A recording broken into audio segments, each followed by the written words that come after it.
अस्सलाम वालेकुम फ्रेंड्स, कैसे हैं आप लोग? नीचे कमेंट करके बताएं।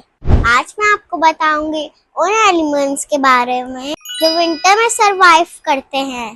Polar bear, penguin, snow monkey, snow leopard. Friends, आपको ये मेरी वीडियो कैसी लगी नीचे कमेंट करके बताएं और हमारे चैनल हाथी तैवान मात को सब्सक्राइब करें, लाइक करें, शेयर करें। अगले वीडियो तक के लिए अल्लाह हाफिज़, बाय।